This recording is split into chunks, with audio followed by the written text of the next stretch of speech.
I'm just happy to be here. What is up, beautiful people of the world? My name is ExZac Change, and I'm happy to be here today with my guest, Phil Moore from Courage to Grow Farms. Hello, hello. Thank you for having me. Yeah, of course, man. Okay, so we got the intro out. That's why that's pretty much how I do it every time. It's done. Oh, it's fucking over. Ready to roll. Now we can chill. You're accompanied by the homie Cody, not in the picture, but lighting blunts. Hey.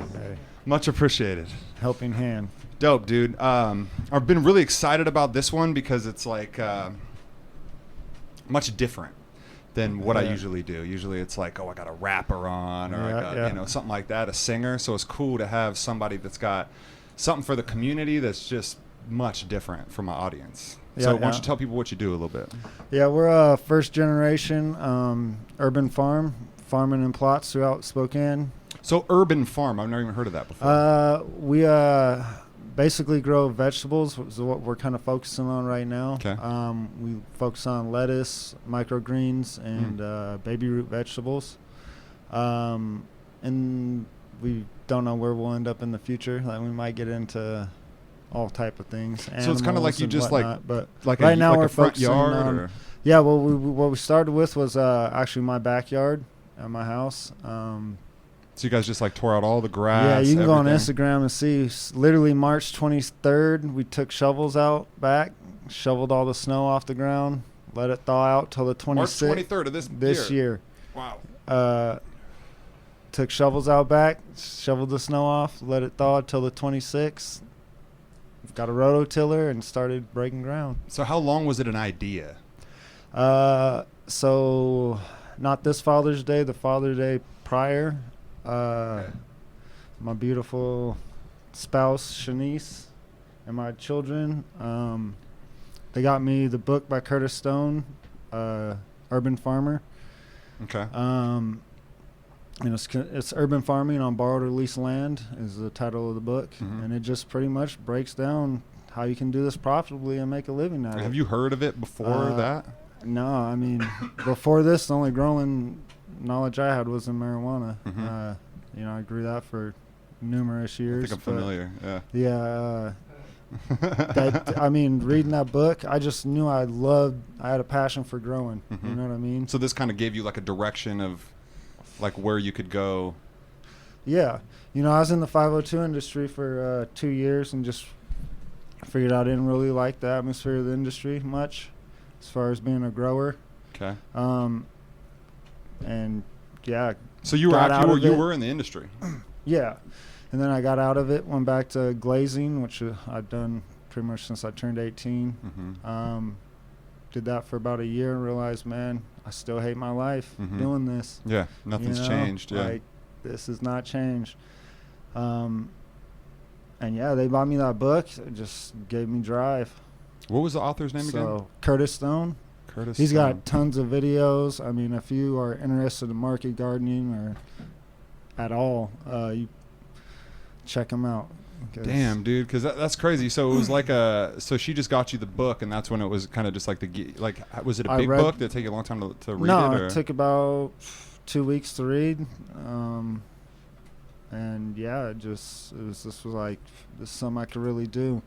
We started off literally in our kitchen with microgreens, just growing on a rack. At this time, I don't even know what a microgreen is. What the hell is a microgreen? So it's a plant that's at the growth stage between a sprout and a baby.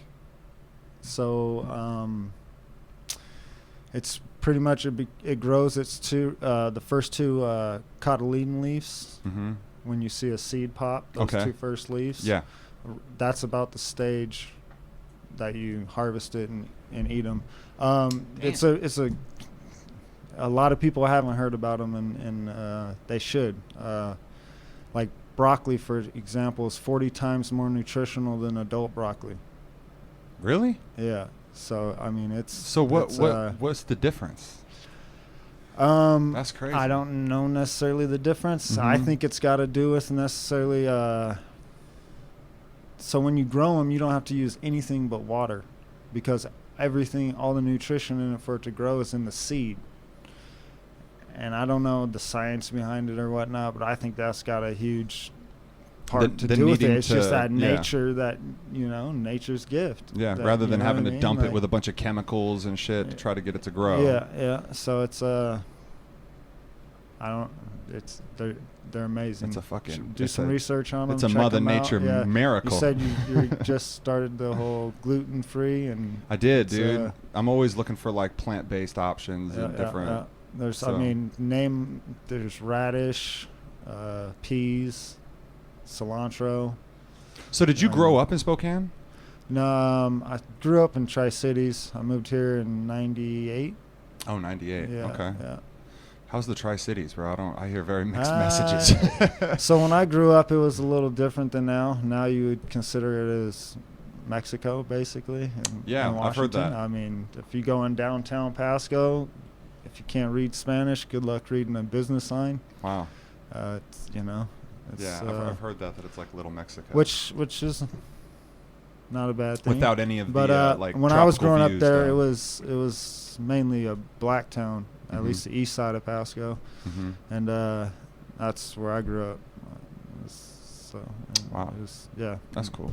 Me and my mom were the only white people on that side of town, basically. Damn. So that had to be kind of crazy, like. Yeah, I was considered the lightest nigga on the block, basically. Really? Yeah, that was. Damn. that was what that was childhood right there. My best friend's mom. That's how she. So what did you have to walk to school? Did you take a bus? Like how? We didn't have cars back then. Because I walked to school. Yeah, we didn't have cars, and in Pasco, the bus system stops at 7 p.m. So if you ain't where you got to be, you're on foot. Well, I'm saying to like school. Oh yeah. Take the bus. Yeah. Okay. Because I walk, bro, and like when you walk to school, some crazy shit can go down, bro. Oh yeah, you know what I'm saying? Like especially if motherfuckers want to fuck with you. Oh yeah. They're like, I mean, because I guess they kind of know, like if someone wants to fuck with you, they're like, I know when you get off what stop you get off of. Oh yeah. Well, down there it was at the time of basically Mexicans moving into black side of town. So, and growing up, I was huge into like gangs and whatnot. So, of course, there was beef between the blacks and the Mexicans, and. Damn. So yeah, it was always it's kind of crazy because entertaining. When you think of Washington, you don't really think of that. Oh yeah, no. Like if you're like, oh, I grew up in Washington, like nobody would be like, oh man, you dealing with gangs and crazy violence. And yeah, because I grew up in Bremerton. Yeah. And so it was pretty chill, man. I was in like a pretty just chill when I came out here, I was riding on the bus after basketball practice. They bus everybody home, and kids were like, man, I'm so embarrassed to pull up to my house. I live in a ghetto house. This is a 2-story house with 3 cars in the driveway, and I'm just like, you're like, how the hell is bro. this? You're like, fuck, you're bro. confused. Yeah. You're like, good thing you getting off before me. Good shit, bro. Damn. So that's wild, man. So it was I know Tri-Cities is 3 different places. Yeah. Richland, Pasco, and Kennewick. Okay. Yeah. And I've always kind of heard that Pasco is a little bit more hood. Yeah. Just in general. Yeah. Than the other two. Which one's like the rich one? Richland. Oh. Yeah. Well, I've had some pretty entertaining. So I've done construction a lot of, glazing a lot of my working career, and we'll travel. Wait, what's glazing? It's installing windows. Oh, okay. Yeah. So we'll travel, and I'll take the workers. I'll be like, all right, let's go into Walmart in Pasco. They're talking Spanish over the intercom, like, damn. I mean, then I'm like, all right, let's go to Richland and go in Walmart. You damn near don't see a Mexican. Huh. I mean, it's a big difference. Damn, dude. So they made 3 cities so they could just push people into one that they didn't like. They were like, hey, y'all, why don't y'all take this one? We're going to take Richland. Like, of course, the white people would be like, we want Richland. You guys can have Pasco. That sounds right for you. Yeah, down there's blowing up, man. It's just growing. So I worked for AT&T for a little while, and like the training was down there. So that was the first time I ever went down there, and like I was like just going house to house, and people were really cool, but there was like all the dudes that were like shadowing me were all Spanish dudes. Yeah. So they were all having to speak Spanish, and I was like, oh fuck, bro, am I gonna have to do this? Yeah. But I'm over here in Spokane. There's a lot of just white people here. Yeah. Which is kind of weird. Diverse. It's kind of crazy because it's the second biggest city. Which that's, I mean, it's kind of who you surround yourself with. You know what I mean? Mm-hmm. I seek out different races, different people that, you know. Mm-hmm. I hang out with a range of people. Just. So, you know. Speaking of hanging out with a range of people, I know that you had Raz Simone come to your. What were you doing exactly? You were doing like this was at like one of your spots? Yeah, one of my plots. So we farm on 3 different plots throughout the city right now. Mm-hmm. Yeah, so we refer to it as. Mm-hmm.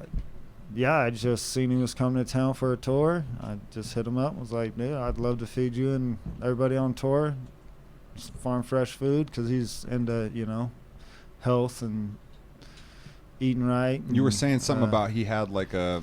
Yeah, he started a community garden over in Seattle. So, you know, we're like-minded as far as that goes. And, yeah, he was like, wow.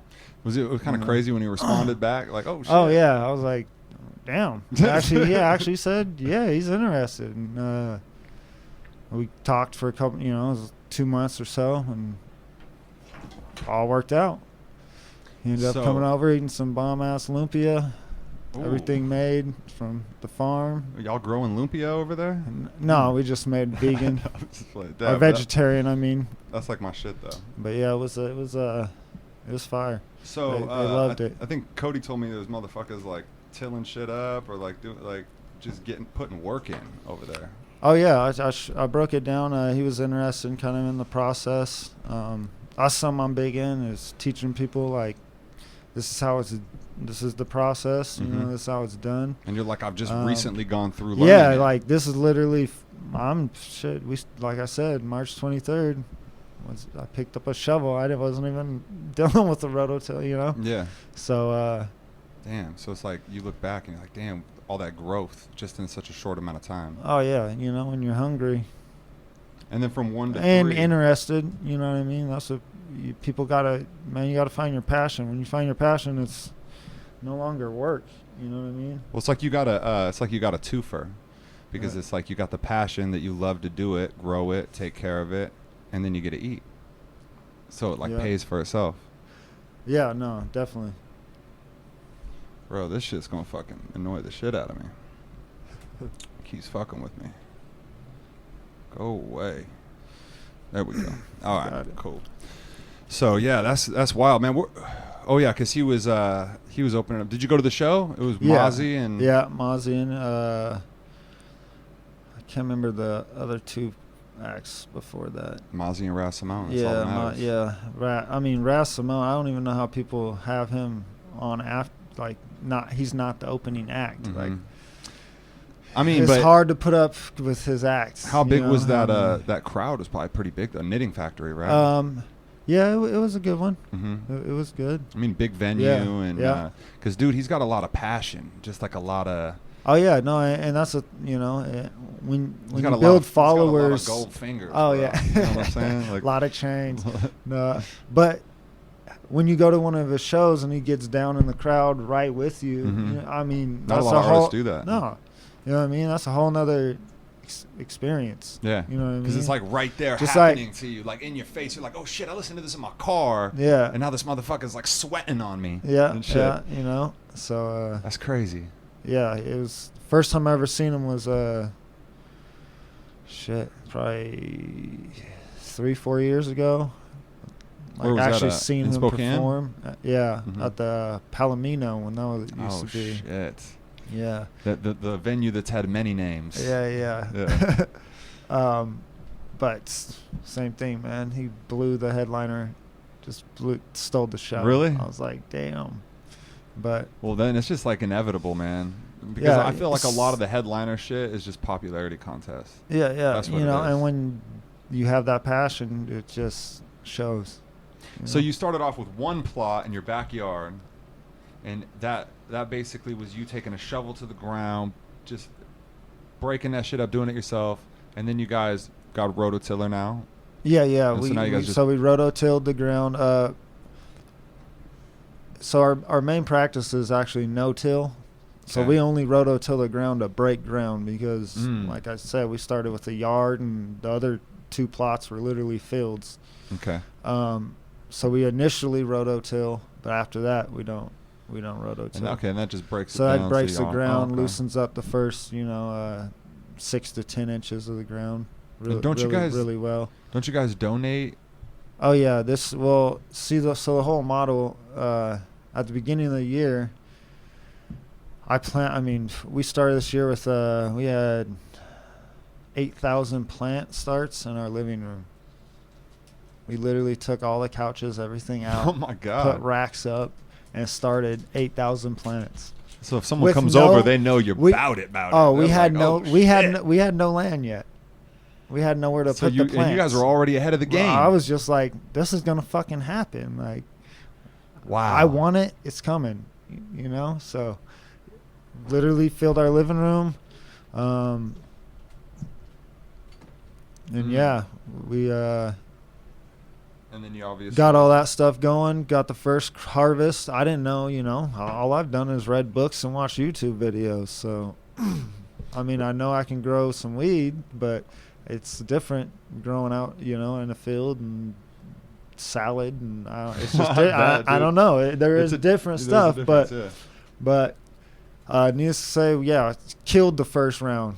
Had over 1,000 heads of lettuce we had to donate because I didn't go out and sell anything because I didn't know if it was going to produce like it should or if I was going to fuck it up. So I didn't go sell any accounts because I didn't want to burn our name. That first one's going to be the test. Yeah. So, it was all in the business plan to do this, to not, to do it. So, to fail once. Yeah, basically, if it happened, it happened. And if you nail it, that's cool. Yeah, so by doing that, we did establish a few accounts and got a name for ourselves, in the community, and because that's kind of what it is. Like, I went out to sell before I had a farm, and I'm like, yeah, next year I'm gonna have a farm. I'm gonna be growing this. What do you need? And they're like, yeah, everybody says that, so. When you got the stuff, come back and holler at me, and it's like, okay. Yeah. So, you can't be mad at that. No. So, you got to build that reputation. Exactly. So, and now, man, every week we're getting more restaurants and. So restaurants and. But I thought I read something like you donated like your leftover stuff or. Oh yeah, anything that's not like, standards for a restaurant or a farmer's market. We donate to Catholic charities, Food for All. Oh. I believe there's one more. Yeah, but those are the 2 main ones we donate to. That's what this podcast's all about, man, because I want people to know about you because you're making an impact in the community. That our whole business model is focused around zero waste. So we try to implement everything in, like, nothing goes out. That's garbage. You know what I mean? If it is, like, we've even talked with some people with pigs, to give them anything that's, like, not even worth, like, garbage. We don't even want to garbage it. We do some. We're starting to play with a little bit of composting, but that's crazy. That's a whole nother adventure. But we found a pig farm that could use some food for their So pigs. Literally nothing out. So that's a huge goal of ours. Wow. Like our packaging's all plant-based material that's compostable. It looks like it's plastic or like a regular but it's container, but it's biodegradable. Is that hard to get? No. Why don't they just make like water bottles and all that shit out of that? It's just a matter of time. It's just a matter of a matter of what the people keep buying. But then people will be just throwing it out the window. Hey, stop littering! It's biodegradable, motherfucker. But you just try to do what you can. You can't do everything, but you can do what you can, and one step at a time. You can implement different systems into what we're doing to reach that ultimate goal. You know what I mean? Consistently stay there. I think it's just like a good business model for any business. That's kind of what we're doing. So, doing this podcast. We started off like in the living room. Yeah. And then it's like you move in here, and we didn't have none of this shit set up. It was just like a blank wall and a weird position, and we, you know what I mean? Like we just do episode after episode, and building it as it goes. And it gets better. Yeah. That's how it happens. Like literally, we're in the process of getting some greenhouses, hopefully, so we can expand over the winter. Actually, today I just went and got business license. Me and my cousin, we're starting. We're calling it Moore Community. My last name is Moore. His last name's Moore, and we just got a lot of young people. He's got daughters. We just got a lot of young people with great minds, man, that want to create and do great things. Oh, that's right. I think I read something about this. We're going to be doing turning his garage into a microgreens facility, a vertical farm, basically. So that's like the next big build out. We'll be starting in 2 weeks. Sick, dude. Yeah, that's awesome, man. Because I think it's not really like something that people are doing a lot of, farming. Like people aren't really fucking. I mean, maybe now like you're trying to be in the I-502 industry. Like I mean, as far as like you think about a farmer, you think that that's like a thing of the past, you know? Oh yeah, no, it's it's weird. And when I tell people like I quit my job, they're like, what? To find. You mean you're gonna make money off selling lettuce and little sprouts, radishes little and stuff? Like you really? And it's like, yeah, and it's happening.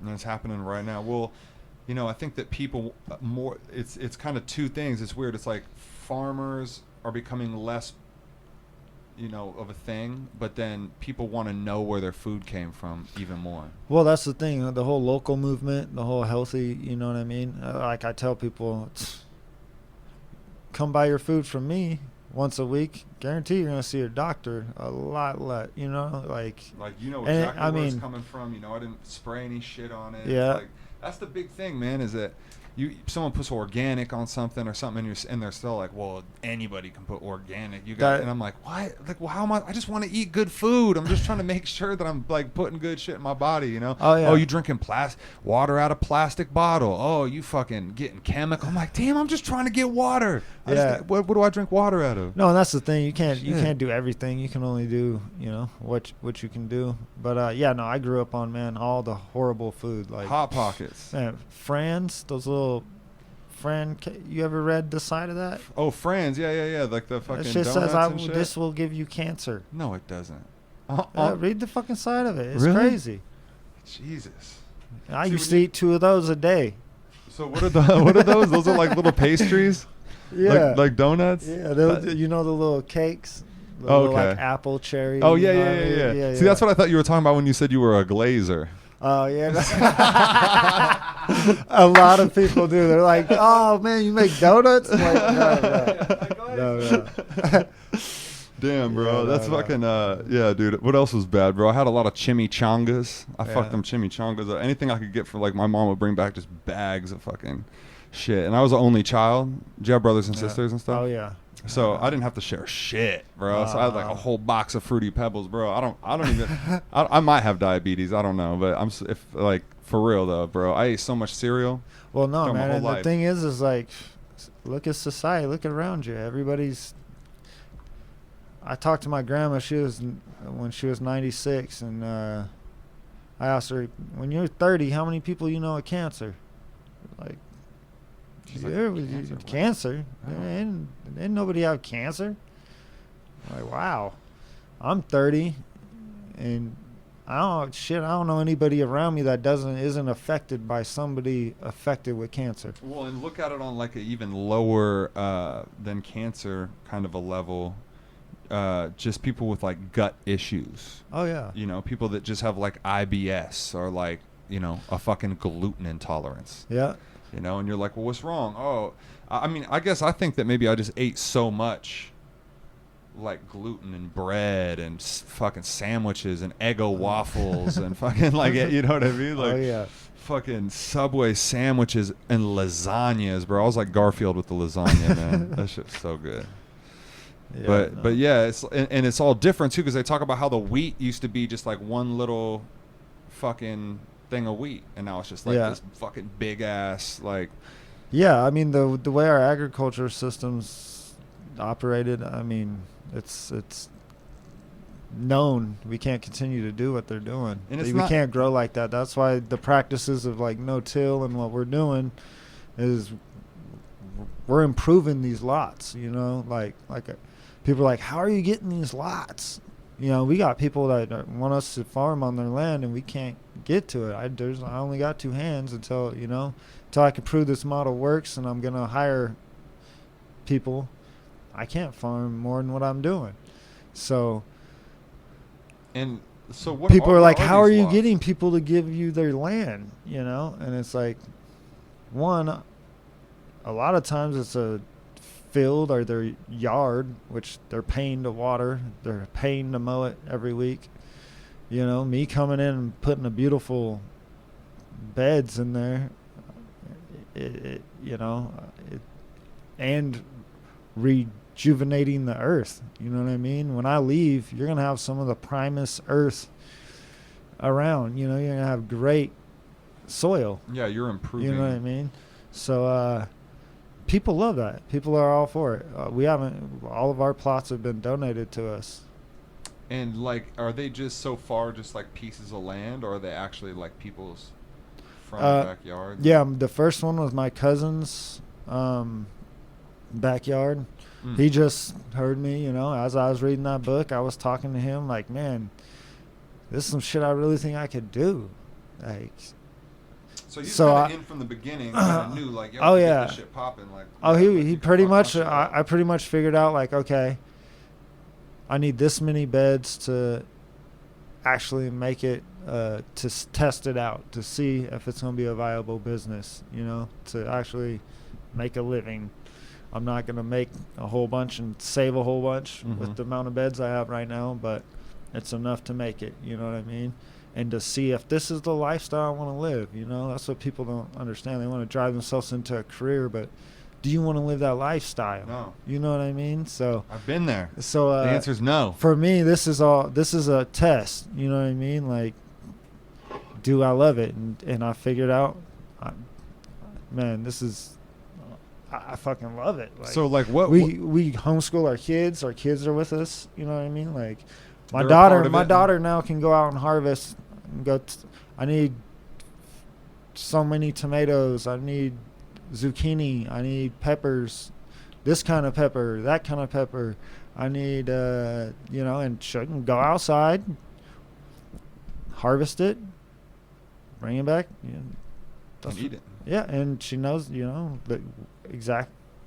It's crazy because I didn't even know 5 months ago. You know what I mean? Like, well, I like the homeschool thing because it's like you really get control of what your kids are intaking, and and the things that are important to you from all the wisdom that you've gained in life. You can make sure that you prioritize those things in the right way for your kids, rather than just sending them through some bunch of classes. Well, the way I looked at it is I went through that system. Yeah. How much of it is no like? Way. You know what I mean? And like just a waste of my time. Like I could have.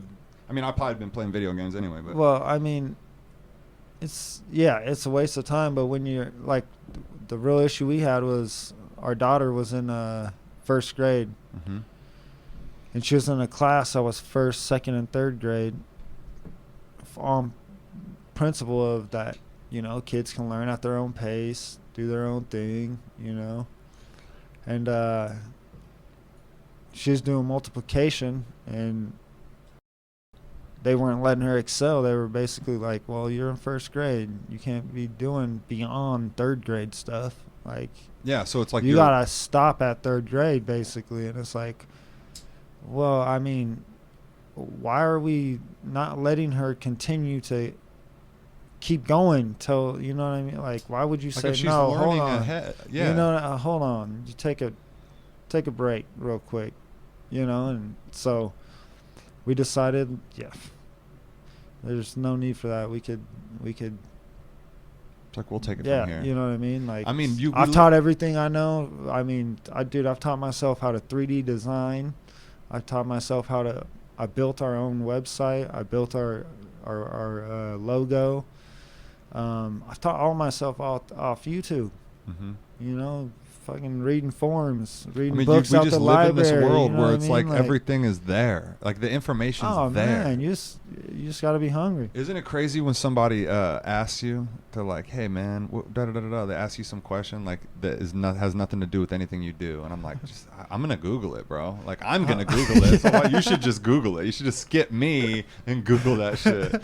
You know, because people will just be like, "Yo, man, what is it? You know, what's the population of Texas, bro?" I'm just like, "Fuck it, I don't." Yeah.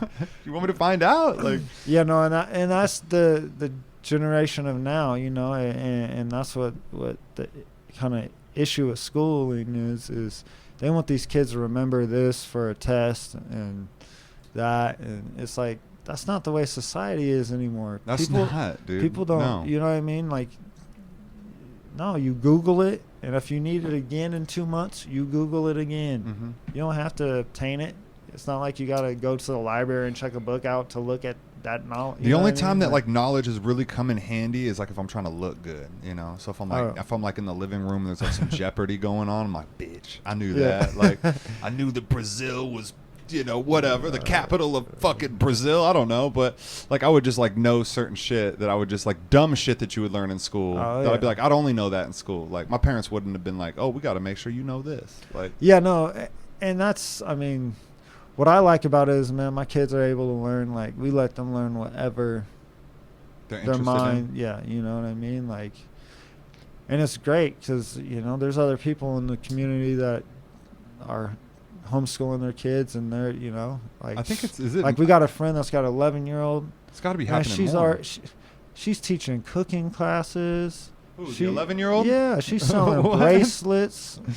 She got 111,000 followers on Instagram. She is a hustler, man. For an 11-year-old, I'm just like, I hope my kid, you know, I hope this is, it's not like I'm going to force it upon my kids, but she's driven. It's what she wants to, you know what I mean? It sounds like that's what the opposite of what you're doing. You're letting your kids learn through what's really intriguing to them and what they're curious about.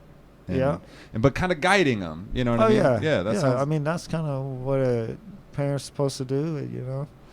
Try to, you know. I got a 16-year-old and a 13-year-old, and you got a 16-year-old? Yeah.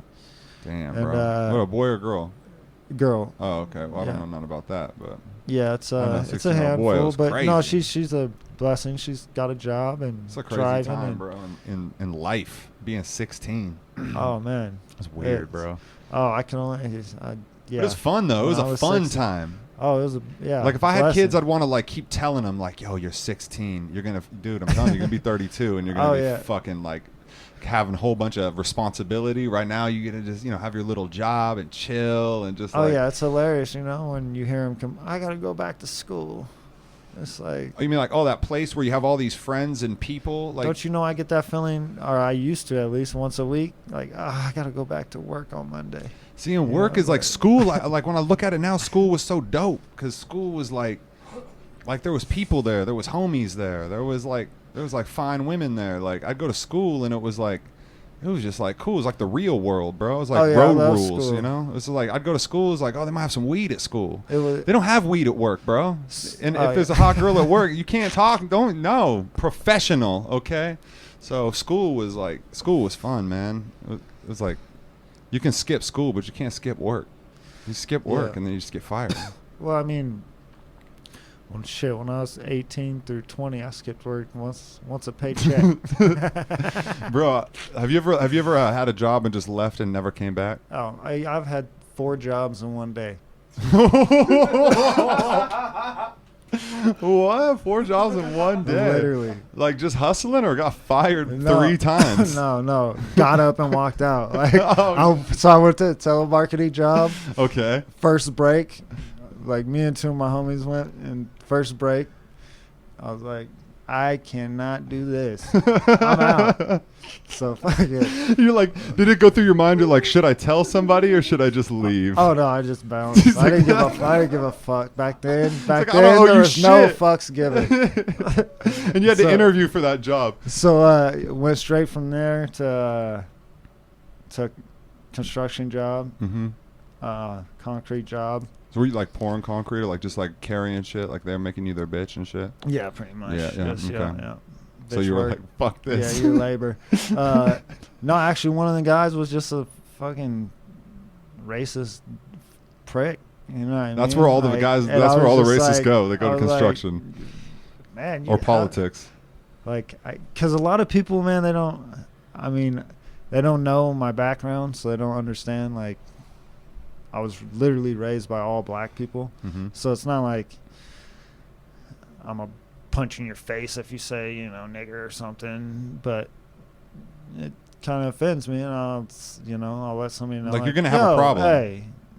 So they were just, and he was just being an asshole and like not giving a fuck or what? So yeah, first time I was like, hey man, you shouldn't talk like that. You talk like that on your own time, Please don't talk like that around me. Said some more shit about 20 minutes later, and I about took his head off. So left. Yeah, left. Then went on to make sure that you could get another job. Went on to that's what people are like, man. So what is this? Is this like noon? I've been noon? on a job search for like 2 weeks. You know, it's like, how many applications you put in today? I put in one and I picked up 2 more. What the fuck? When I go put in an application, I'm putting 10 to 20 a day in. Wow. You're looking for a job. You should already have that shit filled out. So hold on. Take me through this. So, because you you lose your first, or you walk out of your first job. This had to be what, like 10 a.m., 11 a.m., 9 a.m. 9 a.m. Oh, because it was early. It was like 7:38. Yeah, 9 a.m. break, right?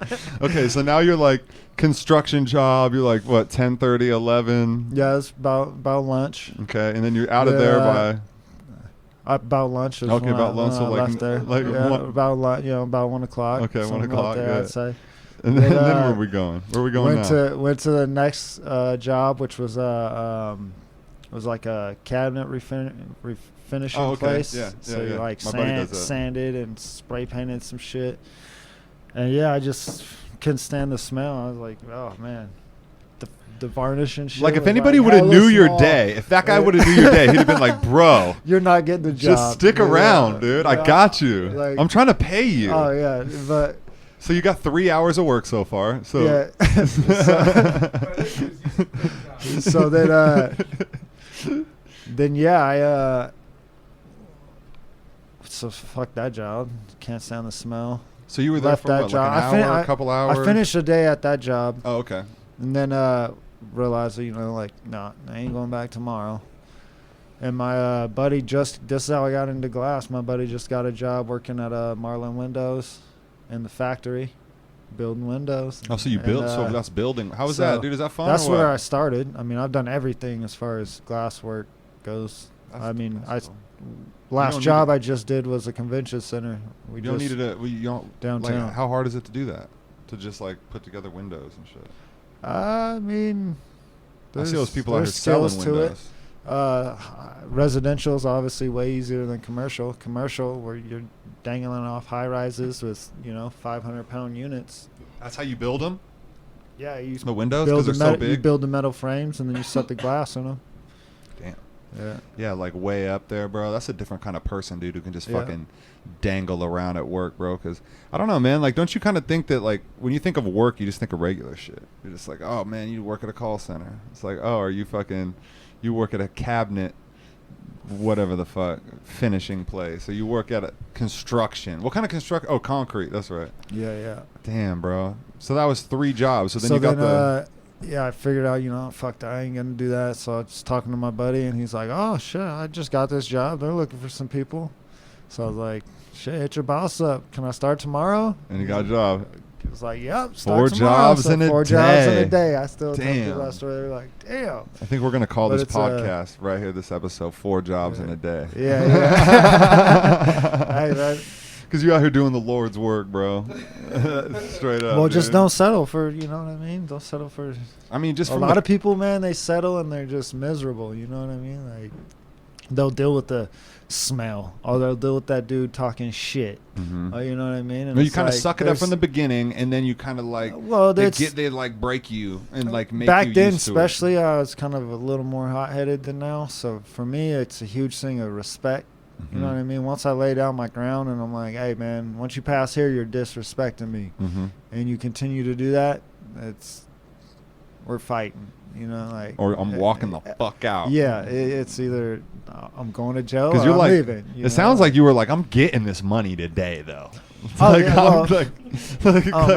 getting the money today. What? Because how many? Like on the second time, how many people would have just quit? How many people would have just been like, man, you know what? I guess this ain't my day. But it's just been something in me, engraved in me, man. Growing up, I grew up around, you know, nothing but hustlers. People that sold drugs, sold pussy, sold everything, you know. And the only person I ever seen make out of it was one of my cousins that the whole time held down a job. It was a bullshit job, but he always told me, watch, I ain't gonna get fucked with. Mm-hmm. I wake up every morning. I go to work every day. My neighbors, I'm a good old boy. Mm-hmm. You know what I mean? Like, not obvious. They're not gonna fuck with me. Yeah. You know? And he was the only person I ever seen around me that never got cracked. Wow. You know, so once I seen that shit, from the time I was 16, I mean, I pretty much have always worked. So when held did you down get a job, hustling or not? You know, when did you get interested whatever. in just growing in general? Like, when did it first come to you that was kind of something you like to do? It clicked when I was probably, I don't know, 18, 19 really, that I wanted to. I mean, I sold weed since I was 9 years old, you know, so I should have clicked earlier because I would have made more money. But, you know, finally it clicked, like, once I'm buying pounds and pounds and nobody can supply it, it's like, goddamn, I need to make some stuff. What's the first business you started? Oh, Pro Green Connect. Pro Green Connect. Yeah, What's that? It was a little medical. Before that, though. Oh. Before high school. Oh, yeah. We were hustling blunts, man. Hustling blunts? Yeah, we came up with the genius idea, man. Everybody was getting cracked for smoking weed, right? Because they were smoking out pipes. They're walking down the street trying to hit a fucking pipe. Yep. You know, and the school dude was walking them. So we came up with the idea of, man, why don't we roll this shit up in blunts and sell them blunts? Man. And so, so what was it? You guys didn't even have a name, huh? It was just selling blunts. That's what it was at the time. Yeah. So high school, there's no name. There's no name. We were not marketing back then. No. We're just thinking, I got these blunts, bro. It's an idea. It was hilarious because we have kids coming up, man. Like, you think I can get 7 of them? We're like, you want 7? Like, you know, they're like thinking it's a problem. And what is this? Something. Is this like chronic or what? Is this like some bullshit? Well, back then there wasn't all these names for weed. It wasn't all this shit. You had brick weed. You had the Canadian weed. Mm-hmm. Or you had that really good shit the homeboy grew that, you know, somebody's uncle grew or something. You know what I mean? Stuff that you were like, shit, whoa. Yeah, you know? I remember that. And remember that stuff. There wasn't all this fucking, all these names and all these varieties, I guess you would say. Mm-hmm. It was just good weed or bad weed. Yeah. Or Canadian weed, which was just like it smelled like like you would look at it, the Canadian weed would be like a big old nugs, right? And then you'd smell it and it would just smell like hay bales. Beasters. Oh man, yeah, Beaster. Yeah. So it was like green weed. It was very deceiving. Like they would give it to you and you would look at the bag and you'd be like, oh, all right, yeah. and then you go home, I got this fire, and then everybody would be like, what the fuck is this, bro? That's great. Oh, I thought it was on sale. Well, that's like back in the day when you used to have to go get a sack. Like, I still tell people to this day, man, the shit I used to go through to get a sack of weed when I was a kid. Remember when you had to hit somebody up to hit gotta somebody up? Oh. Sometimes you had to hit somebody up to hit somebody up to hit somebody up. I'm like, oh, dude. Sometimes there's like 4 people in the room, right? And they all have money. Like, I'm just trying to get a dime. I'm trying to get an eighth. Yo, I'm just trying to get a dub. I'm trying, you know what I mean? Teamwork makes the dream work. Dude, man. When you're fucking scraping the pipe and you're like smoking little resin balls because you haven't, dude, when I was in Utah, damn, man, I was tough on the resin, bro, because there wasn't shit. Dude, there was a dude that lived next door in Utah when I lived in Utah, and it was crazy because I thought Utah was this real holy place, but this dude lived next to me. His name was Kilo, and he sold meth. Yeah. So I was like over there. I met this guy, right? He's like, "Yo, man, what's up? Oh yeah, I got some weed. Yeah, chill, whatever, right?" So I'm like, I'm over at his house. I'm just hanging out with him, playing video games, right? Right. And I'm just trying to get some weed, bro. And it was like so hard to get weed from this guy. But then he's like, "Yo, man, I mean, I got this meth." I'm like, "Oh man, that's not what I'm looking for, That's a whole bro." other level. Like, but it blew my mind that in a place like Utah, I would live next door to a meth dealer, but I couldn't get weed. Yeah. Like, that's just crazy, bro. Yeah, you never know. He could still live there. I don't know. Or he could be dead. I don't know. I don't know what happened to that guy. It's everywhere, man. You know, I think it's like the tweaker shit is a little bit more low key, like people out here, man. Up here in this area is kind of nice, actually. It's been like it's been nice lately, dude. Usually I'm used to people like trying to get in my car and like fucking with all my shit, but yeah, no, up here on this side of town, yeah. Usually it's been pretty good. When I was working, man, downtown, I actually had to get on some tweakers, man. They were we were doing the convention center right downtown in Riverfront, you know. Mm-hmm. Yeah. And I'm up in a lift. I'm working. All of a sudden I look over, I see a couple, a man and a girl. So they're trying to shoot each other up. They couldn't hit, obviously, their veins or whatever. They're sitting there for like, it was 23 minutes till my break. They didn't even know it was 23 minutes till my break when I first seen them. And then I waited all the way till my break. And then came down and went over to them and was like, "Really?" They're like, "What?" I'm like, "Man, what the fuck is wrong with that? At least, like, God, the ethics of tweakers, what the fuck is what wrong? What do you even say? Why aren't you in the bushes? Like, there's kids walking 5 steps behind you." Well, and there's nobody. You know what I mean? I mean, I know the cops can't do everything, but it's like, no, who's out here like taking care of this shit, bro? Like, no, fuck. I couldn't believe it took 23 minutes of people walking by them, like people with their kids, for you to come by down and say something. Noticed them, like, you know, if I'm a father walking down the street with my kids, I'm not gonna like make a scene with my children, but I'm gonna let my kids and my wife keep walking a bit, and I'm gonna go back and be like, "What the fuck are you doing?" You know, and I'm not trying to fight them or nothing. I just want to make it uncomfortable. Like, you should not be comfortable doing this shit. You know what I mean? Like, take your ass. The bush is 10 fucking steps and out. Bro, over in Seattle, bro, it's even worse, dog. In Seattle, motherfuckers are mad comfortable, bro. Yeah. Dudes just be shooting up, just sprawled out in the bus stop, bro. Motherfuckers, yeah, dog. People can't even fucking wait for the bus, dude, because fucking Charlie's got a bad life. It's fucking bad, bro. It's really bad. I try Capitol not to be Hill's judgmental, you know what I mean? No, but it's to bad, me, though. once again, it comes back to the respect thing, you know what I mean? Like if I was homeless, man, and I lived in one of these homeless camps, like, I guess I'd be the asshole checking motherfuckers. Like, dog, you ain't throwing your garbage down, man. That's like my living room right here. This is where we hang out and we kick it. Like, these motherfuckers just pile garbage everywhere and then move to another spot. The psychology of, like, somebody, like, some of these people just have had no, like, upbringing. Like, they don't know. Like, they're just like, huh? What? Huh? Yeah. I'm like, you don't know? Like, this isn't a thing? Like, you know, this is okay. This is okay. So that's like the psychology, bro. That's the thing I try to keep in mind, is that I only know this shit because I was raised up right, you know, and I was taught, like, manners and respect and being polite and, like, being the bigger person and all that kind of shit. And a lot of people, you know, were even raised with, like, the opposite, where it was just, like, abuse and, like, crazy shit. And I'm like, but like there's a line. Like you said, it's like I know what's gonna happen, so hop in a bush. Oh yeah. You know? Yeah, no. Like, or dude, get just somewhere else. Not like downtown, like you said, where there's kids. Yeah, no, you know, and no parks. It's now that I'm in my 30s and I've actually the way I grew up, man. So I had two emotions. We had anger and happy. You know how many emotions are in between angry and happy? Mm-hmm. Damn. I mean, tons. You know, and you were just experiencing when all you know two. and all you're taught is either you're extremely happy or fucking raging pissed, like damn. it's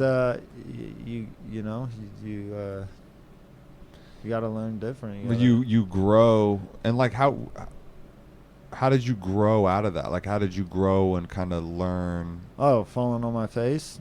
You know what I mean? Yeah. Going to jail. Books at all, or just like reading, like just fucking with successful people, or yeah, you know, just watching people around me. You know, surrounding myself with people that you know are like, I guess like when I used to play basketball as a kid. Once I could beat you in basketball, it's not that I wasn't trying to play with you, but I need to go play with the guys that are gonna kick my ass. You're like, you know damn, what I mean? bro, like, can we kick it? You know what I mean? Like, I need to go play with them so I can get on their level. Like, of course, you can be on my team and we can play still, but I need to be fucking with them. You know, and that's just kind of what I try to do. Yeah, man, it's that learning process. Oh, every day for me. You know, like I said, we're 6 months into this, Mm-hmm. and man, at the beginning, it's like, okay, how do I till the land? I ain't never ran a fucking rototiller. You know what I mean? Like, okay, watched a video, rented a rototiller, and got to it.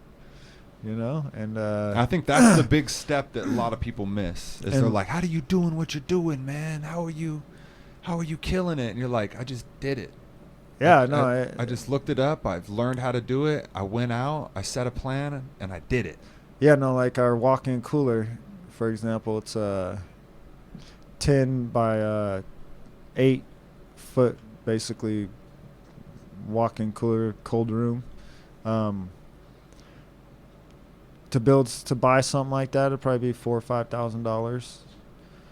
That job site I worked on happened to be when I started researching this. They were throwing away fucking tons of material, exactly what I needed to build this walk-in cooler. It ended up costing me $400. Wow. To build it, which would have been way more. I just reused the shit people were throwing. You know, like they're planning to throw it away, which. It's something I'm trying to work on in the background is making stuff off of big job sites like that more accessible to the communities. It's an issue right now because, you know, insurance purposes and people, you know, pulling lumber with wood out of a garbage can on a job site is dangerous. But if we could figure out a way to make that work, I think... People having it would access save to so that. much, man. I mean, they're throwing away enough stuff to build 3 or 4 houses off these, you know, big job sites. Mm-hmm. You know what I mean? We did that new Macy's building they just put downtown. Okay, yeah. I did all that glass work. Really? Yeah. Damn. So when they did that, man, I'm not shitting you. They threw away enough stuff to build at least 4 or 5 houses. Wow. They just throw it away, like just in like a landfill somewhere. It goes in a dump truck, and the dump truck drives off. Yeah. Wow. So, I mean, I imagine they probably do some sort of repurposing with it and whatnot. But a big thing I'm trying to, you know, say is like, look, like you guys actually helped fund a local business. You know what I mean? You basically helped me out. You know, like you could be doing that for. Yeah, you could be doing that for so many other people. Mm-hmm. You know what I mean? And yeah, that's just, dude. We've been blessed. Like, we've been to city council meetings. We went and talked to the community garden board.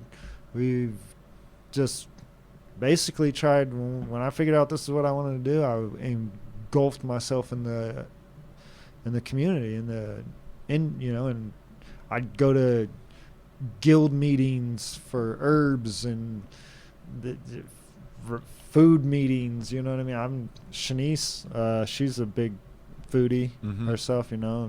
Prior chef and whatnot. But I've never really been into the food scene or whatnot, so kind of just put myself out there. Told our story. Everybody, they love it, man. They're all about it, all about the movement. And dude, like Spokane Community Garden, they got donated over $30,000 worth of seed this year from North 40. Oh, okay. Yeah.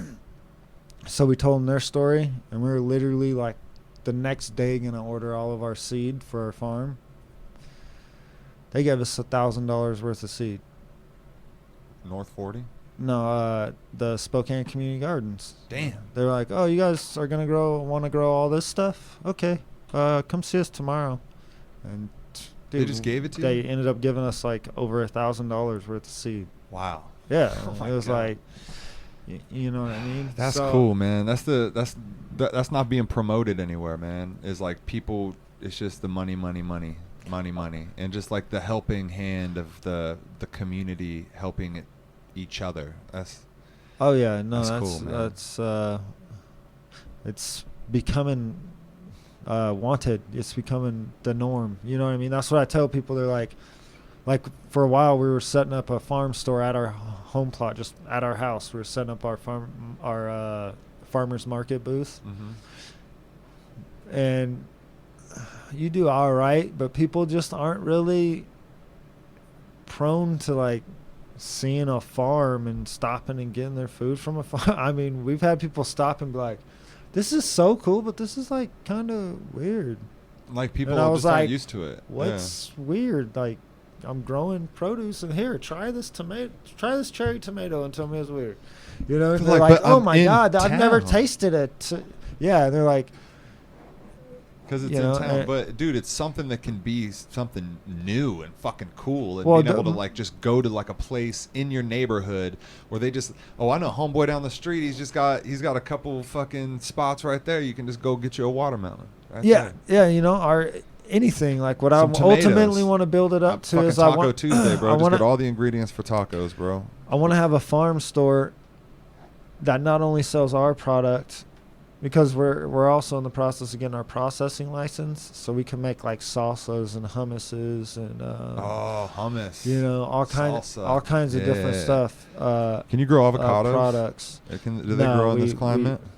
No, but my neighbor actually grows avocados. How? He has a lemon tree and an orange tree that grows. He's been growing it for over 20 years in a little tiny greenhouse in his backyard. Yo, Cody, could you grab me the charger for this? Yep. I just realized I don't have it. It's like right in the kitchen against that window. I don't know. Like, I didn't know you could grow avocados. I mean, well, he of course he's put it in a greenhouse. I mean, it's like weed. Shit, you can grow weed in Antarctica if you got an indoor and you're controlling the environment. Bro, how did you get into fucking growing weed, bro? So man, I used to sell a ton of weed.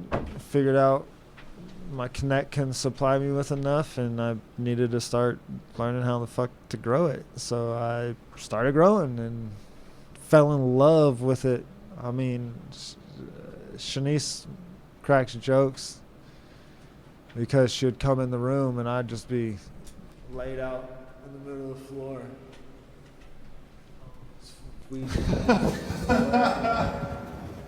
Yeah. Okay. Yeah, it's a problem at the weed store when I walk in and I'm like, yo, I'm just trying to get the dankest shit possible. Like, what's the stankiest? I'll be like the nastiest. Like, I'm trying to describe, just something like this, something that's just like that. Ooh wee, And they're like,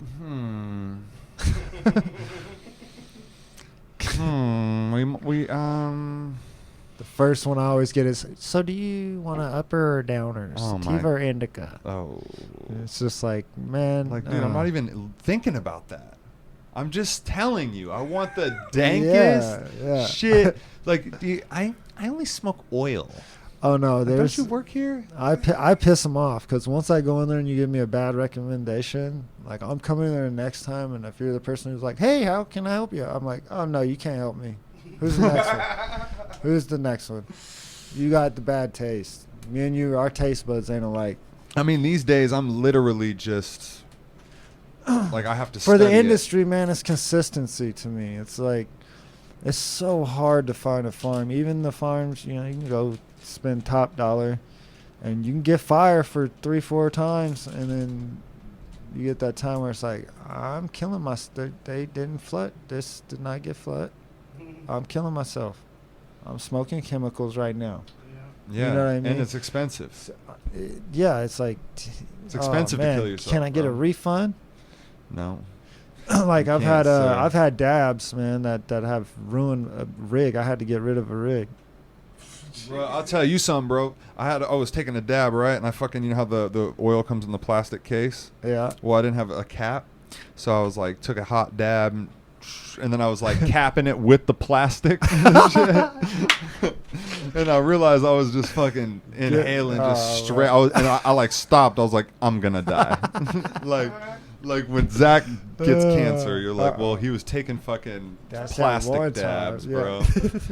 Yeah, so that's for real. Oh, man, bro. the evolution of dabs, man. When I first started fucking with dabs, oh man, my homies were taking knife hits with them. And we were the blasting. We were blasting all ourselves. It's so dangerously. And, oh man. Oh, you guys were blasting the oil yourself? Yeah. We were making it.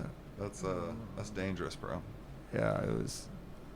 You ever fucking gravity bongs? You know when you get like the big, you light it. Yeah. So when I was in the 502 industry, we had this lady Peggy that worked with us. She was a trimmer, and she was like, "Man, I never took gravity bong hit." I was like, "All right, well, I'm gonna fuck your day up." You know, it was about to be our first break, and she's like, "Yeah, right. You know, I'm too old for that. You can't fuck my day up." She's like, I'm an OG. So we made one out of the 5-gallon buckets and then the big water jugs. Yeah, you know what I mean? Water jugs. That's the way to do it, bro. Went out on the break in the car, drove around the block. Did it in the car? Yes, got her. About 20 minutes later, she's like, okay, is it all right if I go home? She was so fucked up. Do you own a bong? Oh, yeah. You own a bong? Of course. Yeah, see, I'm fucking up, dude. Oh, no, bong. Oh. There's no other way to smoke. Smoking out of a pipe rolling out of the bed in the morning. Personal. I'm telling you right now, there's no better high than just a fat bong rip. Yeah. Like, oh. That's like how when like you roll over and you hit the alarm clock. You know, I roll over, pick up my bong, just take a fat rip. And that's how you know you have a good job. Oh, man. When you're waking up growing. Living the dream.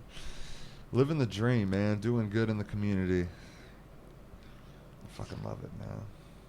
No, and trying to, make that the norm. You know, that's what I was telling Raz Simone. Like, man, by you coming out here and even putting this shit to light of the crowd you're able to touch, you know what I mean? Like, the people's eyes that are on you, to even for them to think you think this shit's cool is going to make them think this shit's cool, type of a thing. Did you guys get any pictures or anything like that? Man, he was there for 4.5 hours. Ended up leaving a little late, and I didn't get one picture.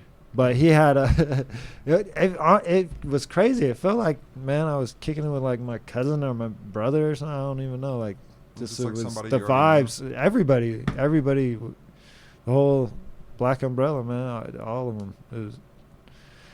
It was just, we sat there, ate, chopped it up, talked about life, talked about what they were doing. They showed us, man, their editing crew was, they had one guy, this guy's working 2 cameras from 2 angles. I mean, I don't know. He didn't stop working. From the time they showed up, he jumped out the van on it. And he didn't quit they had another guy editing video on the computer, and it was a cool process, man, to see in something independent like that, you know what I mean, like functioning, and to see like dude's doing big things, he's growing, man. It's got to be super fucking, like kind of surreal. I don't know if that's the right word, but like when to just be sitting, like, because I know what it's like. I just went and kicked it with Devin the dude, man, and I've never really kicked it with any celebrities or anything like that before, so it's kind of crazy to just be like sharing a moment with like normal people that I thought, you know, I've always just put up. Like they've made classic. They're like, inside I have to be like, it's a normal person, you know what I mean? Like, just have a regular conversation. Like, literally, so that happened that same week. We went to Fortunate Youth and Iration concert. Okay. We were walking down the street going to the concert, and walks right out the store, all the guys from Fortunate Youth. And I'm just like they're right there. I think that's Fortunate Youth, to Shanice. And Shanice is like in awe, you know what I mean? Because it's them, you know, and she knows it's those. So she's just like, oh my God. You know, I'm like, oh, hey, what's up, man? You know, because he just literally they all walked up to we're waiting at the stoplight to walk across the street. And I'm just like, oh, man, what's up? You know, like, it looks like you got some, you know, because they just walked to the store. What'd you get? You know, talking, how's your show going? How's the concert going? Walking to the show right now, you know, and he's like, oh yeah, we chopped it up for like 3 blocks. The whole time Shanice didn't say nothing, was just like walking by us, and it's gotta be weird, man, you know. That's what and happens then he was like, yeah, I just he hit a CD that he was releasing a few days later, just like, you know, I guess throughout the tour, every city he was going to, he hit a CD. So he was like, yeah, man, I just hit a CD, you know. So we literally walked around, smoked a blunt before the concert. Right when we were putting the blunt out, the CD was like right there on the wall. Oh, it was insane. It was just like meant to be. You know what I mean? That's so dope. So fucking then seen him at the show, chopped up with some. See, pictures are a weird thing with celebrities, bro. That's the weird thing. For honestly, we did get a picture with him. We did. Shanice stopped and got a picture. See, the picture is like, a man is never really like thinking like, yo, I'm trying to get a picture. I'm never thinking I'm trying to get a picture. Like if I'm with a girl, she's like, you guys should get a picture. But see, like I gotta force the thing, like do it for the gram. Like I'm not trying to like. No, when Raz left, he walked out. They literally shut the car doors, and in my head it binged like, you can get a fucking picture, and I was like, damn, hold on, everybody come back, you know. But no, I didn't do that. But good thing, you know what I mean, I made friends with everybody there, and the guys that were shooting video the whole time were like, oh man, we got lots of they got video of me teaching them how to seed the beds, and you know what I mean. Yeah, it's just tough to try to get that stuff, all that stuff, you know what I mean. So if you're listening, Raz Simone, yeah, we need some pictures. Oh yeah, I've already reached out. They're just wrapping up the tour. We're trying to hook this man up for the gram, bro. Getting everything situated, but and it's good to like really showcase that stuff so that way people can see that, you know what I mean. That happens, so that way people can, and this podcast, that people can really hear the intricacies of just. Well, it's all about spreading the word and spreading the knowledge. You know what I mean? Like I told him, like, dude, this is like literally, you're gonna open people's eyes to farming that. I guarantee they ain't never thought about farming. When I was a youngster, I'd farm what? Tomato, huh? Like I didn't even fucking like tomatoes. I didn't even. Yeah, Dude, when I was a kid, my stepmom used to make me eat a tomato as a punishment, for real, because she knew I didn't like tomatoes. So she'd be like, "Just eat that whole tomato." See, that's the proper way to punish your fucking kids, man. Just punish them into being healthy. Only thing that worked for me, man, was writing sentences. My grandma figured that one out. I used to beg for whoopings. I was like, can you please? She just made you keep writing? Oh, 1,000 sentences. So like some Bart Simpson shit. 1,000 sentences. Death by 1,000 sentences. Oh, 1,000 sentences? 1,000 sentences, right? Bro, you're like, Grandma, I'm going to get carpal tunnel. What the fuck? And I was a badass kid, so. So you wrote a You're lot of talking sentences. like 10. Go ahead and write 10. What are you saying? Like, I will not. I will not curse. I will not. 1,000 whatever the times. fuck you're doing, yeah. Jesus, bro. That's old school punishment. Oh, man. You know, hey, if whoopings don't work, you got to find something, you know, that Oh, so works. That's what's fucked up with the school system. Is it's structured for one type of learning. You know, I didn't learn how to read till I was 13.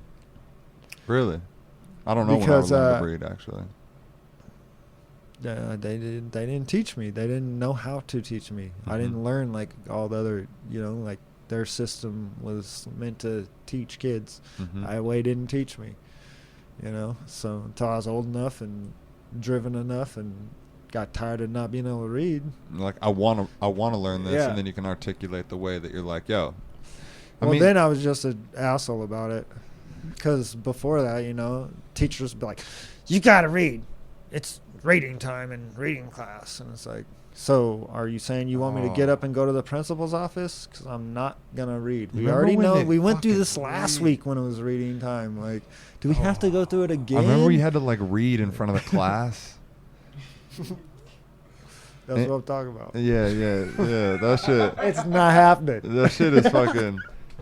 No. That's what I'm talking about. I'm not doing that. Do you guys remember when you'd be in class and it would be like somebody, like, you didn't want to do it, right? Like, and like, but then like nobody wanted to do it, and then they're just like, There's people that were good. they're like, we gotta someone's gotta do it. We're gonna start taking, picking people if you guys don't volunteer, and you're just hoping that one kid is just like, all right, I'll do it. Because seriously, bro, like I was the tall ginger kid, so I'd be like just trying to slump in my seat and shit. Like, I don't want to do this shit. And then they'd always call on me. Oh, yeah. Yeah, man. Fucking, you get caught off guard, man. You ever get caught like daydreaming, like you're just like daydreaming off, and then they're like, Zach, and I'm just like, Yeah, until I moved to Spokane, man, I was probably one of the worst students. I feel bad for some of my teachers. And really? like, I'm waiting for that day to get the call from Maury, you know what I mean? Like, you ruined my childhood. You made fun of me. Like, my big thing was I was like, Maury, what are you the father or not the father? No, not that. But like, just for, man, I used to make nicknames for everybody. Oh, so shit. Even for the teacher? Every student, teacher, and like some of them weren't the nicest. Some were cool, but some weren't. Some weren't. What were some of the ones that were cool? Yeah, think of somebody. See if you can. Just think of somebody who got a cool nickname. KG. And then, all right, what's one that wasn't so cool? Chinky Pinky. What the fuck? Damn.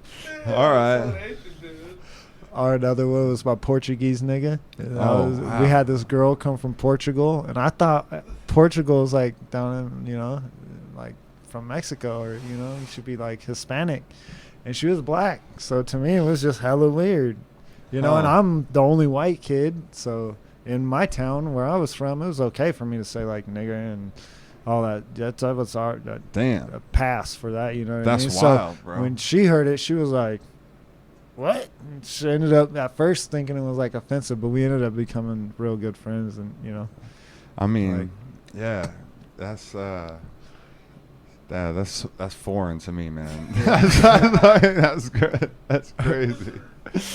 That's a different. I was a nickname maker, so that was. Well, shit, bro. You got some fucking KG, man. Shout out to that guy. Yeah, Chris Gross. I was I don't even know her. Honestly, I'd have to look at the yearbook, man. It was a little Asian girl. I feel bad. She probably hates me to this day. Well, hopefully she's not listening right now. Hopefully she is, man. Hopefully she is. You can see, people change. You can turn into doing great things for you. Yeah, that's true, man. That's true. People that they are pretty surprised at where I've came, that who I am today. Well, it's kind of crazy. People probably don't think that you would just end up farming. That's what's cool, man. Is that you're doing something outside the box. Yeah, you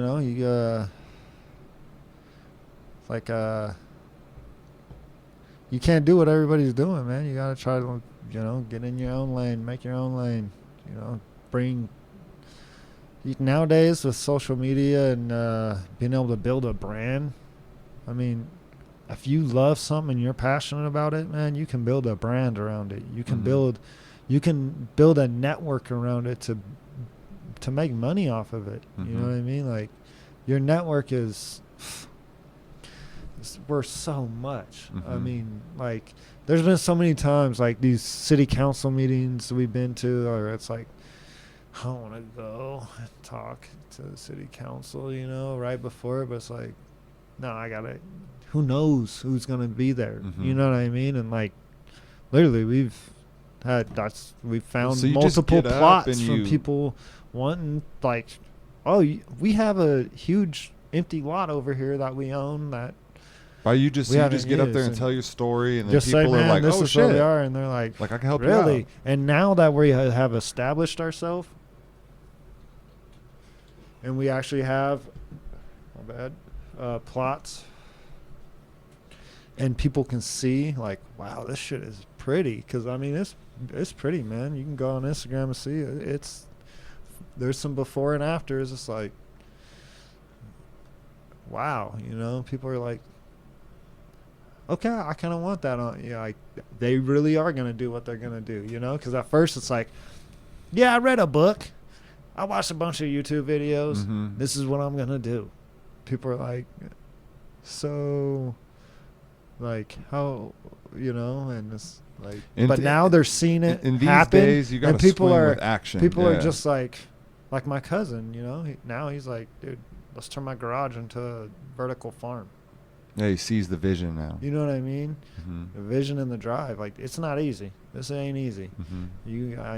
But you got to dedicate all your time. But that's why you quit your job, and that's why you're focused on doing this. That's why you have 3 now. Yeah, that's why you've been progressing so much. Is because I feel that, man. I feel that on a personal level because I quit my job to pursue this. Yeah, and I've seen a lot of growth in just being able to put all my time into. Oh yeah, being able to wake up in the morning and not having to have that thought of, fuck, I gotta do this again. I hate that feeling. You know what I mean? Like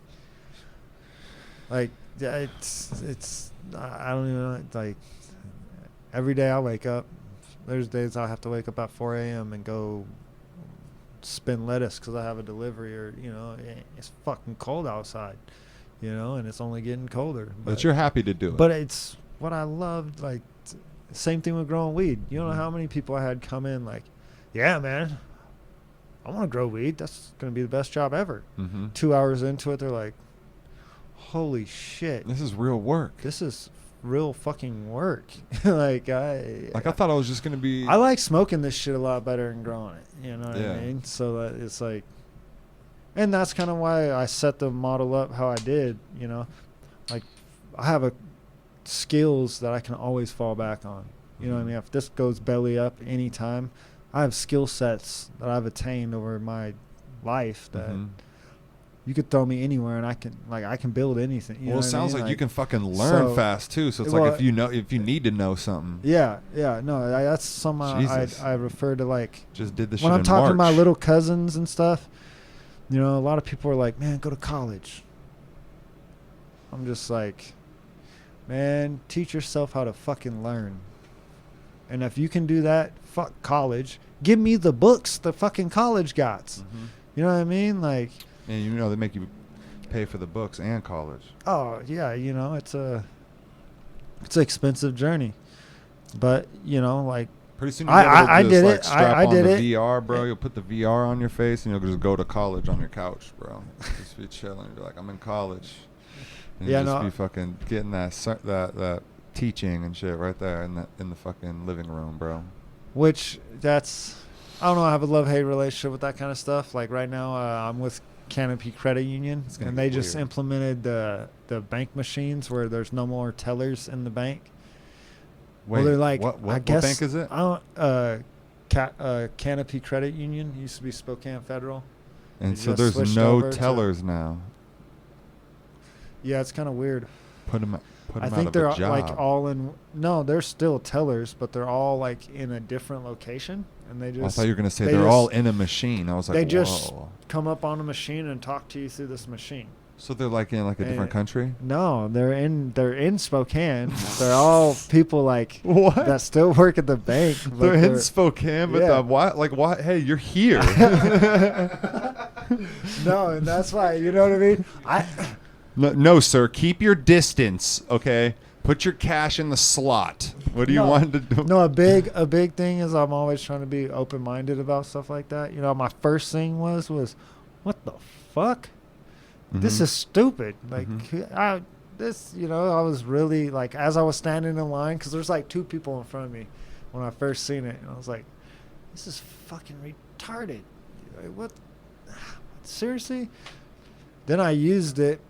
And, I asked the guy, I was like, do people like this or do they fucking hate this? You know, because, like, I kind of think this is weird. And this is a dude you're talking to through the thing? Yeah, through the thing. And he's like, well, I mean, it is kind of weird. But he was a teller that I already knew because he worked there before. So I've seen him before, you know. So I was just like, this is really weird, man. Where are you at? Like, I would be like, dude, blink twice if you need help. I was like, dude, where are you at? Like, why are they... I mean, I get the concept. Like, you can't rob can't rob the bank. This sounds like a Black Mirror episode. You know what I mean? Like, you can't rob the bank. What you gonna do? Rob the fucking ATM machine? You know what I mean? Like, you can't rob the bank, basically. So I get the concept. Yeah, you get the concept. He was like, we all just go to this. So they can give you, and they can give you money, and it's full interaction. Everything they give you money. It's pretty interesting. That sounds actually. I'm very interested to see like what the what the community says about it, bro. And they're trying to make everybody. See, this is the reason why everybody's got social anxiety. It's because everybody's talking through everybody through a fucking screen, bro. No, and they're trying to push it more to that where it's like you just don't ever interact with real people. That's what I said. I was like, I mean, I get weird, this, man. But I don't really like it. Like, I love like the handshake. You know what I mean? Like, there's no germs. You can wipe that bitch down and fucking hyper local, man. I think like a farm like my concept. If we could have these farms in every community, Perry had one, Garland had one, you know, all these different Monroe down there, they had, you know, all these different little districts had their own little fucking farm. We could feed our communities, man. Like we could create a better food system than what we have. You know what I mean? And I'm just trying to show like you could actually make a living, because to make anybody really believe in something, like you gotta, like they gotta be able to make money at the shit. You know what I mean? Like one of our goals is to hopefully implement a mentorship program for men 18 to 25 and teach them not only farming, but more or less like the whole aspect of a startup, like getting your license. Yeah, what you need the to whole do, process, all the little, man, all building the a little website, building your brand. You know, and this is all stuff I'm learning every day. But, you know, and just try and encourage them to show them like, dude, you can ask the people around you for what you need to get going. You know what I mean? Like, of course, I could have wanted to start some sort of crazy business that had a huge upfront cost, like a marijuana grow. You know what I mean? But I can't get funding for that. That's out of the books. That's not, you know, that's not an option right now. You know what I mean? So that's what, you know, find something that, one, you're passionate about. Then it no longer becomes work. Then 2, create a brand yourself, put yourself out there in the community of what's doing it. Courage to grow. Make that network. That's the name, Courage to Grow. I like that. You know, yeah, it's a Revolution album. Is it? Yeah. Oh, that's cool, man. Because you really, but it took courage for you to. Oh yeah. Quit your job and dedicate yourself to this new venture that sounds fucking super exciting, dude. Oh yeah, no, and you know, just teach people, encourage people, man. Just follow your dream, man. Don't let nobody tell you can't, or you got to stay in this hole, you know what I mean? Like, you stick to this job, you know what I mean? Like, when I was glazing, my boss was like, yeah, we really need to encourage the younger generation to come into the trade. And it's like, well, I can barely pay my bills. I'm working 60 hours a week. John's 65 and he can't fucking retire. Damn. Bill's back's blown out. No, man. That's why the fuck would I encourage somebody to come do this? You know what I mean? Like, I can't. You know what I mean? So now I can encourage people to do what I love to do. But if they don't want to do farming, cool. I want to just give them the skill sets to go on and make their dream come true. You know what I mean? More or less. So at least show them, like you were saying, just the blueprint of doing what you did, but with anything you want to do. Well, yeah, you know, and like something you can just apply to if you're just trying to start a business, like our friend over here. You know? Anything. Oh, yeah. Like, what are you trying to do? And then you can take kind of that. It's a lot of it's action, right? You got to learn your craft, but pick something that you're passionate about. I like that, man, because that way you're not waking up feeling that weird feeling that you get when you get up and you're like, oh yeah, no. I got a cousin she's about to go through nursing school. She's just about to start, and the stress she's on and going through and shit, it's like I try not to step in and, you know what I mean, be like, what are you doing? But you make sacrifices, like, for sure. Like, why are you doing that? If you're this stressed out and you haven't even started, you know what I mean? Like, and you got 4 years before you're even considered a nerd, like, I'd rethink it. Yeah, you want to do something that makes you happy. There's a lot of different things that you can do. Oh, yeah. Well, and you know what I mean? You can do it in so many different forms. You know what I mean? Like I thought when I first thought, like, growing weed, that's the only thing. That was it, man. That's all I was going to do. That's it. But really, it was just the beginning of... It's just, I actually love the process of growing. I don't give a fuck if it's a tomato, a piece of lettuce, or a pot plant. You know what I mean? Like, I just love the whole aspect of it. That's dope. The lifestyle of it. You know what I mean? Hell yeah. All right, dude. Let people know where they can find your, what's your Instagram? Courage to Grow Farms. Oh, Farms. On okay. Everything, yeah. Courage to Grow Farms. You got a website? Yeah. CourageToGrowFarms.com. Bam, dude. Yeah. Keeping it simple. Yeah, yeah. All right, bro. No, you could, yeah, man. We're just getting in stores and restaurants and schools and everything around town, man. Trying to be hyper local. So people can get a hold of you on social media and oh yeah, you can check out the dream, man. Follow our dream. Dope. Awesome, brother. Good conversation. All right, thank you, man. Thanks for having us. Yes, sir. All right, guys. Peace.